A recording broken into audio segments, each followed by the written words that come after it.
platitudes. Hillary Clinton was right about one thing. Being a single mother is difficult. A lot of single mothers work incredibly hard, and they ought to be admired for that. But that doesn't mean that single motherhood is a good idea for society. It's not. It's a tragedy, especially for boys. And the rest of us ought to stop lying about that. Dr. Warren Farrell has looked into this subject quite closely. He's the author of the book, The Boy Crisis, and he joins us tonight. Dr. Farrell, thanks a lot for coming on. So we know pretty conclusively that men in America and in other developed countries are falling behind women in a lot of different measures. To what extent is fatherlessness driving that, do you think?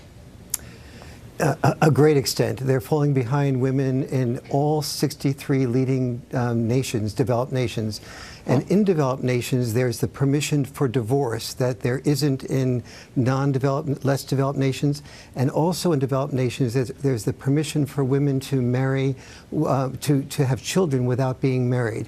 And that creates a huge division between boys and a division of boys who are with their fathers do quite well. Boys who are not with their fathers do terribly on more than 70 different measures of measures like postponed gratification, the ability to be, whether or not they're depressed, whether or not they're drinking, whether or not they have drugs, the opioid crisis, and even the people who are involved as ISIS recruits all over the world, they're almost completely fatherless boys, and the ones that are girls are also fatherless. And so everything you've been saying for this series has been right on target with the importance of having children be involved with both fathers. Mothers are doing a huge amount of wonderful, hard work, loving and caring for their children. That's why they deserve the biological father to be involved. And when we tell the biological father, not only are you important, but the way that you father is important.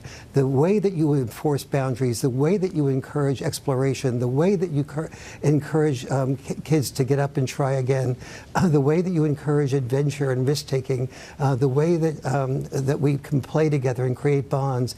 These are the things that mothers need to communicate, because when fathers are asked for and valued, they come back into the picture. When they're not, they drop out. So it doesn't sound like anybody wins from fatherlessness. So if, you know, the trend is that fewer families are forming, more children are growing up without fathers at home, nobody benefits from that at all. Why aren't we sounding an alarm in this society about that, do you think? I think we put so much focus, especially in the Democratic Party, on freedom for women. And freedom for women is a wonderful thing. I was in the board of directors of the National Organization for Women in New York City, as you know, for many years. But freedom for women stops when they make the free choice to have children. And then a different question has to emerge, which is what is best for the children. And what we see is evidence way beyond what I ever expected before I started doing the research for the Boy Crisis, is that children do best when there is not just a father, not just a male role model, but the biological father, and their biological father is far less likely to drop out of the process when there's marriage. 40% of even men and women who live together, who don't get married and have children, 40% of those fathers never see their children after 2 years. Those are numbers that will offend people, but that's what the science tells us, and it's obvious all around us. I appreciate that, Doctor. Yes. Thanks for coming on and for that perspective. It's been a pleasure. Thank you. Even Michael Moore is fed up with the nonstop coverage of Russia, the most important story ever. Even he's sick of it. I wonder why. More on that next.